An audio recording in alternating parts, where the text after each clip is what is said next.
పొద్దున్నే ఉప్పు నీటిని ఇలా చేసి తాగండి. దెబ్బకి ఎటువంటి రోగాలు రావు. శరీరంలో అదనపు బరువును తగ్గించడానికి వాటర్ డైట్ బాగా పనిచేస్తుంది. రోజుకు 3 లీటర్ల కంటే ఎక్కువగా నీరు తాగే వారిలో శరీరం మెటాబాలిజం రేట్ను పెంచుకోవడానికి సహాయపడుతుంది. వ్యాయామం చేసి చెమటోడ్చి క్యాలరీలను తగ్గించుకోవడం కంటే ఇలా సింపుల్గా వాటర్ డైట్ను ఫాలో అయిపోతే సరే. కొన్ని క్యాలరీల పౌండ్లను చాలా సులభంగా తగ్గించుకోవచ్చు. అయితే మామూలుగా మనం రోజువారీ జీవితంలో ఉప్పు అనేది చాలా కీలకమైన పాత్ర వహిస్తుంది.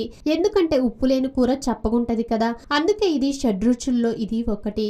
కానీ మీకు ఇప్పుడు చెప్పబోయే విషయం ఏంటంటే ఉప్పును రోజు క్రమం తప్పకుండా తీసుకుంటే చాలా మంచి ఫలితం ఉంటుందనేది. అదేంటి మేము రోజు కూరల్లో తీసుకుంటున్నాం కదా అనకండి. మీరు తీసుకోవలసినది నీటిలో ఉప్పును కలుపుకొని తాగడం వలన చాలా మంచి ఫలితాలు ఉంటాయట. అధిక బరువు ఉన్నవారు ఉప్పు నీటిని తరచూ తాగటం వల్ల బరువు కూడా తగ్గవచ్చు. శరీరంలోని అధికంగా పెరిగిపోయిన కొవ్వును కరిగించే ఔషధ గుణాలు ఉప్పు నీటిలో ఉంటాయి. రక్తంలో అధికంగా ఉన్న చక్కెరను, డయాబెటీస్ని కంట్రోల్లో ఉంచడానికి ఉప్పు నీరు ఉపయోగపడుతుంది. ఉప్పు నీటిని ఉదయం తాగటం వల్ల ఎముకలు దృఢంగా మారుతాయి. ఎందుకంటే ఉప్పులో ఉండే కాల్షియం ఎముకలు దృఢంగా ఉండడానికి, అయితే ఎముకలు పెరగడానికి చాలా ఉపయోగపడతాయి.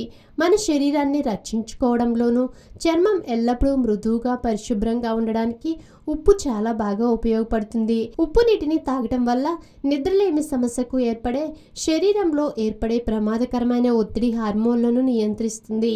ఉప్పు నీరు తాగటం వల్ల శరీరంలో పేరుకుపోయిన వ్యర్థాలు, విష పదార్థాలను బయటకు పంపించడంలో చాలా బాగా ఉపయోగపడుతుంది.